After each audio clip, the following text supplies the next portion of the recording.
Chers amis internautes, bonjour, je suis Thierry Jamin de l'Institut Incari Cusco. Alors voilà, nous sommes samedi 18 février, cela fait 15 jours que nous avons lancé ce financement participatif pour réaliser ces analyses carbone 14 et ADN de ces corps et de ces organes momifiés. Alors à ce jour, nous sommes à 47% du budget. Et je pense que dans le courant de ce week-end, nous devrions passer les 50%. Au nom de tous les membres de l'Institut Incari, en mon nom personnel, j'aimerais remercier déjà tous les internautes. Vous êtes 395 à avoir participé à ce financement jusqu'à présent. Voilà. Et nous faisons appel à toute la communauté Internet, à tous les passionnés de ce thème archéologique, UFO, et même aux sceptiques, aux détracteurs, s'ils sont cohérents avec eux, eh bien ils participeront à ce financement pour connaître le résultat de ces analyses. Nous n'avons pas peur de la vérité, nous ne disons pas qu'il s'agit d'un fake, nous ne certifions pas qu'il s'agit d'objets authentiques appartenant à une autre espèce. Seules les analyses pourront nous le démontrer.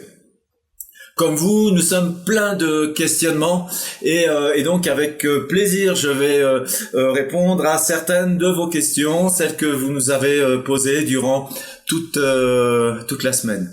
Alors par exemple, Stéphane, tu nous demandes pourquoi des mains et pas le reste du corps, pardon.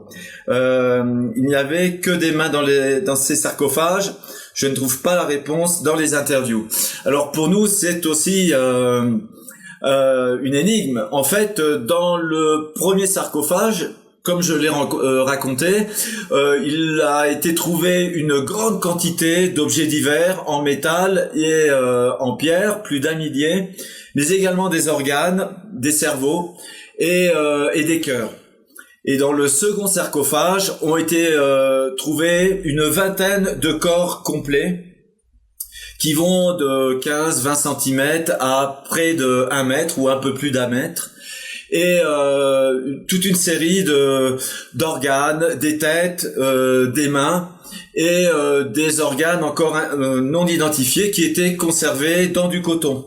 Alors nous, on n'est jamais rentré encore dans ce site et on ne peut faire que des hypothèses. Par exemple, telles que je l'ai déjà expliqué sur Nurea TV il n'y a pas très longtemps, Mario, le chef des Waqueros, pense qu'il pourrait peut-être s'agir d'un laboratoire ancien où une race exogène s'est livrée à des expérimentations avec différentes espèces, notamment avec l'espèce humaine, puisque on a vu que les Incas étaient en contact avec ce site et sûrement avec leurs habitants. C'est une hypothèse. Alors, un autre Stéphane, avez-vous la certitude qu'il existe d'autres salles non ouvertes et que les Waqueros ont vraiment trouvé les reliques sur le site présumé et non pas ailleurs? Sur un ou plusieurs autres sites, pas forcément dans le même secteur. Alors, d'après ce que nous ont raconté les Waqueros et en particulier Mario, ils nous ont dit qu'il y avait à côté du second sarcophage 3 portes qui étaient encore scellées, fermées, et à ce jour, ils n'avaient pas osé ouvrir ces portes parce que, dit-il, ils ont repéré une espèce de pierre qui a l'air de dépasser du plafond et qu'il pourrait s'agir peut-être d'un système de sécurité, etc.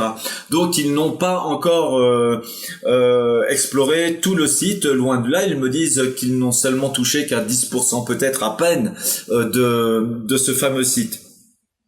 Est-ce qu'ils ont trouvé ces reliques sur le site présumé? C'est du moins ce qu'ils me disent et je ne vois pas pourquoi on aurait à mettre en doute leur sincérité, d'autant plus que Mario m'a expliqué qu'il y a une dizaine d'années, on est en 2006, ils avaient rencontré déjà une Waka Inca, c'est-à-dire un lieu sacré des Incas sur la côte, à l'intérieur duquel ils avaient trouvé une main de 3 doigts d'1,50 m et une espèce de tête de crâne humanoïde avec 3 yeux. Ce matériel a malheureusement été vendu depuis 10 ans. Donc, s'il avait trouvé ces artefacts dans un autre site, eh bien, je pense que tout naturellement, il nous l'aurait dit. Yannick. Salut Yannick. Concernant les rencontres des Wakeros avec des êtres vivants, as-tu eu des détails concernant le décès des 2 Wakeros qui ont agressé l'un d'entre eux à la fronde, et as-tu eu de récents témoignages concernant d'autres apparitions de ces êtres? En tout cas, as-tu plus de détails sur les entités vivantes? 2 points me laissent perplexe. Les Wakeros n'ont-ils pas peur? Les entités se laissent-ils piller? Alors, je n'ai pas plus d'informations que celles que j'ai déjà diffusées. Mario a vu de lui-même ces entités, l'entité principale, au moment de découvrir le second sarcophage. Ils étaient au bord d'un puits qu'ils s'apprêtaient à descendre en harnais, et ils ont vu, en regardant à l'intérieur de ce puits, eh bien, une entité qui les regardait du bas du puits et qui a fui. Concernant les autres entités, eh bien non, ils n'ont pas eu d'autres rencontres, si ce n'est que ils m'ont raconté que le soir ils entendent des voix, des chuchotements, des voix qui ne paraissent pas naturelles, comme si des personnes ou des entités se communiquaient les uns les autres, peut-être de salles ou de tunnels voisins des endroits où ils se sont aménagés, le coin cuisine et le coin pour dormir. Voilà. Ils ont aussi vu à l'extérieur du site, m'ont-ils dit, des phénomènes lumineux assez étranges, et il y a quelques mois, ils m'ont parlé de 3 empreintes circulaires qu'ils avaient repérées derrière la montagne du fameux site. Voilà. Et je dois dire que Mario ne m'a pas encore tout raconté. Hein. Le contact se fait petit à petit. C'est une histoire de confiance que nous sommes en train d'établir entre eux et nous. Et donc, je pense que plus on parlera, plus on leur montrera des preuves de confiance et d'amitié, et bien plus il se livrera. Alors, les Wakeros n'ont-ils pas peur? Apparemment non, ils n'ont pas peur. Alors Mario, lui, respecte un peu certaines traditions, certains rites qui sont plus d'ailleurs andins, des Pago a la Tierra, etc. Et les entités se laissent piller. Oui, c'est assez curieux. Peut-être qu'il s'agit d'une zone du site où ils sont qui a été abandonnée depuis des lustres. Peut-être aussi que elle se laisse piller comme ça parce que il y a peut-être un calendrier chez eux qui fait que ils acceptent de révéler un petit peu de leur présence à l'humanité. Mais là encore, on est dans les conjectures, on est comme vous, on se pose plein de questions, des choses qui paraissent aberrantes, comme cette petite entité qui semblait jouer du tambour.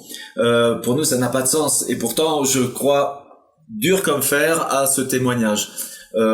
Parce que sinon, c'est tellement abscon, si vous voulez, qu'on nous aurait sûrement évité ce genre de détails si c'était une invention. Kill. N'avez-vous pas peur que les Wakeros meurent subitement avant d'avoir révélé l'endroit du site suite au décès soudain des 2 Wakeros auparavant?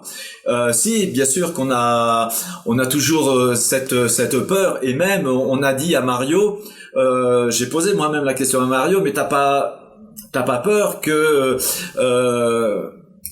l'information disparaisse, parce que c'est une information tellement importante qu'il pourrait très bien se faire liquider et ciao, on aurait bien plus de nouvelles de ce site. Mario m'a dit qu'il n'y a que lui et son compagnon survivant, si je peux dire, qui connaissent l'emplacement exact du site. Nous, on a aujourd'hui une très bonne idée de l'emplacement, mais on n'a pas encore la zone exacte. Mais je pense qu'avec dans un rayon de 1 ou 2 kilomètres et avec un peu de patience, on finirait par tomber dessus. Mais je pense qu'à un moment donné, Mario acceptera de nous y conduire. Il faut y aller petit à petit, pas à pas. Paul, est-ce que Mario t'a confirmé la mort étrange de ses deux acolytes Wakero? Oui, quand on s'est rencontrés à La Paz il y a 2 semaines de cela, il nous a raconté des choses un peu surprenantes en me disant que bon, ils étaient tombés un peu fous brusquement et ils avaient perdu la tête, perdu l'esprit. L'un a commencé à ne manger que du sel, il s'est bousillé les reins et l'organisme, il est mort quelques temps plus tard. Et l'autre, tel que je vous l'ai dit, aurait plus ou moins perdu la raison. Il est allé à Lima pour se faire soigner. Les médecins n'ont pas compris de quoi il était atteint et il est mort il y a quelques mois durant l'année 2016. Et Pascal de me demander, oui, je n'ai pas bien compris comment et de quoi serait-il mort. Eh bien, je n'ai pas plus de détails.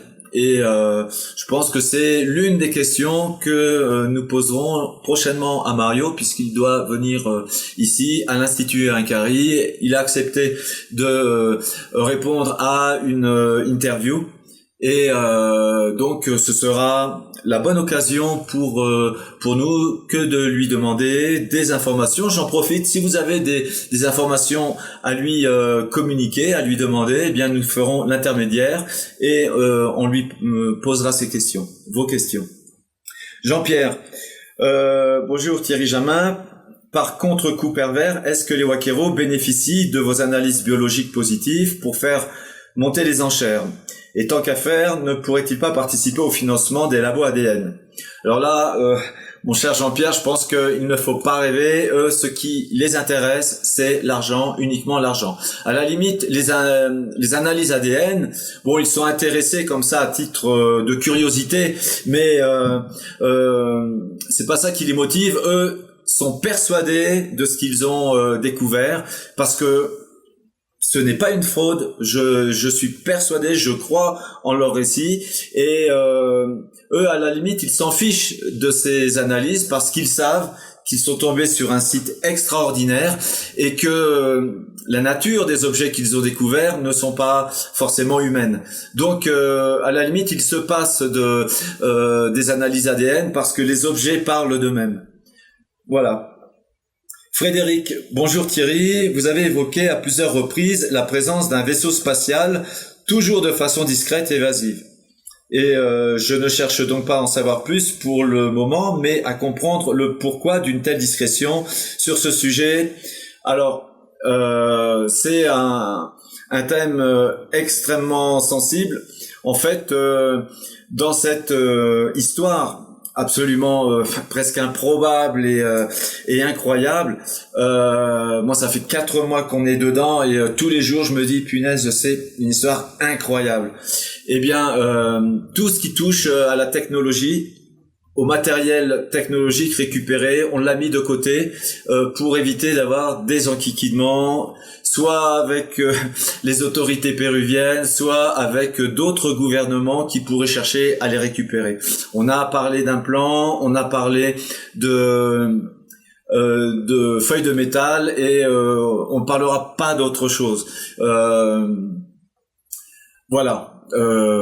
Par sécurité, on ne veut pas être pollué, si vous voulez, par cet aspect de l'histoire. Moi, en tant que chercheur en archéologie, on ne fait que de l'archéologie et on essaie de traiter cette affaire exceptionnelle sous l'angle de la recherche archéologique moderne. Tout ce qui est technologique, ça ne nous intéresse pas. Voilà. Mais il y a du technologique qui a été récupéré. Frédéric. Ah non, ça, j'y suis, pardon. Je vais y répondre. Prof 17. Salut, prof. Quelles sont les différences et les similitudes observées entre les momies? Y a-t-il des constantes, des choses transversales entre les momies? Alors, c'est un peu ce que j'expliquais tout à l'heure. Ce qu'il y a d'assez déroutant, c'est que la plupart des petits corps et des plus grands corps qui ont été découverts sont presque tous un petit peu différents. On a l'impression soit qu'il s'agit d'espèces différentes, soit qu'il s'agit de produits, peut-être d'expérimentation, d'hybridation, que sais-je. Et on a vraiment l'impression Mario parle peut-être d'un ancien laboratoire. Moi, j'ai plutôt l'impression un peu comme une arche de Noé ou une bibliothèque. Je pense que c'est du matériel qui a été déposé par une civilisation, peut-être humaine, peut-être non humaine, dans le temps, à destination d'une civilisation, peut-être la nôtre, qui serait capable d'interpréter à la fois scientifiquement et philosophiquement la signification de ces objets. Ça, c'est mon avis personnel, et donc c'est un peu la raison pour laquelle ils ont déposé des artefacts biologiques un peu différents pour donner à l'humanité une idée de leur propre civilisation. C'est un peu mon idée. Alors, je suis peut-être un peu trop romantique, je sais pas, mais en tout cas, je pense que ça pourrait éventuellement tenir la route. Et auquel cas, si c'était bien un legs de ces entités pour notre civilisation, on comprend que ces entités laissent Mario et ses comparses prendre ce matériel. Parce qu'au total, vous voyez, c'est une affaire qui est en train d'exploser, qui est en train de remonter à la surface. Et nous, à l'Institut Incarine, notre seul but, c'est de la faire connaître et de connaître d'abord la vérité. Philippe, à partir de ce qu'ont raconté les Waqueros, as-tu une idée de la structure de ce site? On a parlé de plusieurs niveaux de galeries, de salles. Les salles seraient en grosse pierre. Dans ce sous-sol, cela fait-il penser à un site creusé? Alors, cher Philippe, on a l'impression qu'il s'agit d'un site qui a été creusé dans une montagne. Est-ce que cette montagne est une ancienne pyramide? Vous savez que sur la côte, il est parfois un peu difficile de faire la différence entre d'antiques pyramides en adobe et des montagnes naturelles. Par exemple, le site de Tucumé, au nord du Pérou, n'a été découvert que dans les années 90. On s'est rendu compte que plutôt que de montagnes, il s'agissait de centaines, voire de milliers de pyramides. Et donc, à défaut d'être encore allé sur le site, eh bien, on peut donner que des hypothèses. Une partie des salles sont recouvertes d'un appareillage de pierre finement taillé, un peu comme l'architecture inca. Et puis, j'imagine que les souterrains ont été creusés par ces entités. Mais c'est par exemple une très bonne question que l'on pourra poser à Mario quand il sera à Cusco dans quelques jours. Alors, je continue. Calico, il faudrait combien de temps pour, disons, momifier une main humaine pour qu'elle puisse avoir un aspect similaire? Je veux dire par là, combien de temps peut prendre un processus de momification? Eh bien, en fait, s'il s'agit d'un fake, et de fausses momies, il est très facile, j'imagine, de momifier artificiellement un corps. Il suffit de le mettre, j'imagine, dans des solutions de sel pour extirper les fluides, et puis après lui donner une allure un petit peu antique. J'imagine que ça doit pas être très compliqué non plus pour des faussaires. Ceci étant dit, compte tenu de la nature très différente de la constitution humaine, je pense que ça serait quand même un petit peu compliqué. Alors, j'ai deux dernières questions à propos des photos de la main avec les implants. Alors, Lolo, salut Laurent. Thierry, concernant cette main et ses implants, j'ai une fois de plus un petit doute technique, disons plus biologique. Car même si nous ne sommes pas du tout dans un contexte biologique humain de la Terre, et si je la compare à nos mains, je me dis que les implants sous forme de tube devraient nager sur l'os. Du fait que celle-ci est sèche, de chez sèche, momifiée, ou alors ils ont un derme et épiderme complètement différent d'une autre, car si c'était une main d'homme, ces tubes nageraient sur l'os, non? Alors oui, tu as tout à fait raison. Alors si on regarde bien cette main avec ces espèces de tubes, en fait il y a il y a un peu d'espace entre les tubes et la peau. Alors, je reconnais qu'on ne voit pas, que c'est pas évident sur les photos, mais il y a un petit peu d'espace. Et on peut s'imaginer que la forme même de ces doigts diffère des doigts humains. On a l'impression qu'il n'y avait pas autant de muscles que dans un doigt humain, mais que les doigts étant beaucoup plus allongés, ils étaient quand même d'une constitution un peu plus fine. Quant à la plaque de métal, effectivement, elle semble être recouverte par une pellicule de derme. Il faudrait l'analyser. Malheureusement, cette main, moi je ne l'ai pas eu entre les mains, on m'a juste communiqué des photos et elle a été malheureusement vendue. On sait par qui, on sait que c'est au Pérou, dans le sud du Pérou, et je pense que le cas échéant, il serait possible de réaliser les analyses qui correspondent. Je vais quand même vous dire que dans quelques jours, nous allons vous montrer une main similaire, avec l'avantage, dans le cas précis, que nous avons récupéré donc une main avec un avant-bras. Et pour la médecine moderne et pour la science, je pense que ce sera très utile d'étudier les articulations, puisque plusieurs anatomistes ici au Pérou nous ont dit que les faussaires n'arriveraient pas à recréer ces articulations avec tout ce qui est ligaments, tendons, muscles, os. C'est pratiquement impossible. Et donc ce sera un bon indice pour déterminer s'il s'agit d'un fake ou non. Donc on vous la montre dans quelques jours. On l'a pas encore reçue, sinon je vous l'aurais déjà montré. Enfin, Thierry, est-ce que la peau recouvre les tubes? Auquel cas ce serait un implant sous-cutané, ou bien c'est le métal à nu? D'autre part, avez-vous essayé d'approcher un aimant pour voir si c'est magnétique, ou alors une boussole pour voir si c'est polarisé? Est-ce un matériau conducteur d'électricité? Pour ce qui est de la pastille, d'une parfaite circularité d'ailleurs, on voit bien qu'elle est recouverte par la peau. Alors là, c'est encore l'un des objectifs de la campagne sur Ulule, parce que on a précisément prévu de faire analyser l'un des implants de la main de Paul. Vous vous souvenez, cette main-là, alors à cet endroit, il y avait un troisième implant, un petit anneau.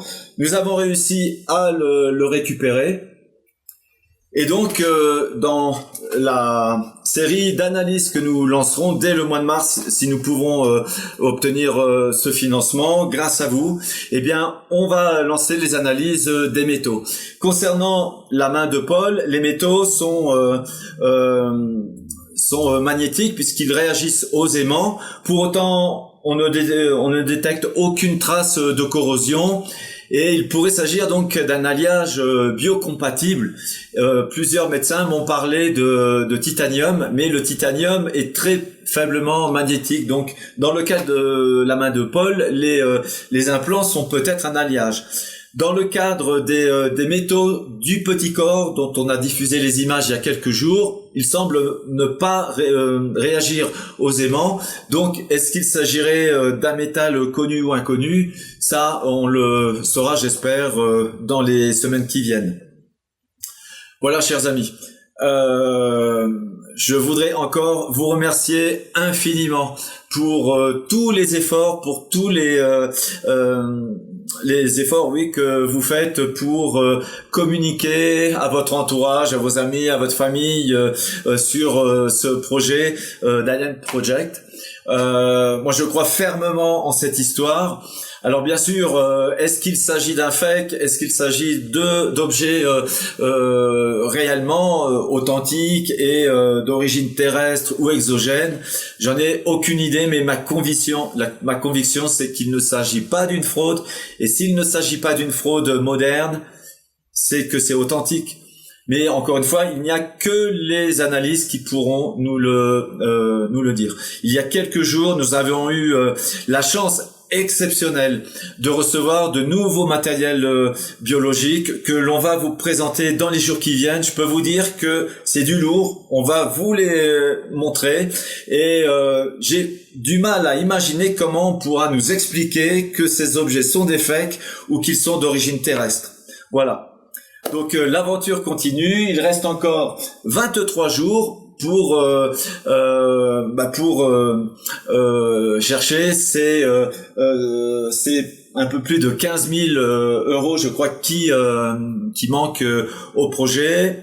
On a le temps, mais il faut se mobiliser et je pense qu'on est sur la très bonne voie. Encore un grand merci à vous tous. On a vraiment besoin de votre soutien. J'aimerais aussi vous dire que tous vos messages d'encouragement, ça nous fait chaud au cœur. À moi, Thierry Jamin, mais aussi à toute mon équipe, à Alain Bonnet depuis son agence Prodiris à Muret et à toute l'équipe de l'Institut Incari. Voilà, je vous souhaite une très bonne semaine et puis à très bientôt sur le net. Ciao.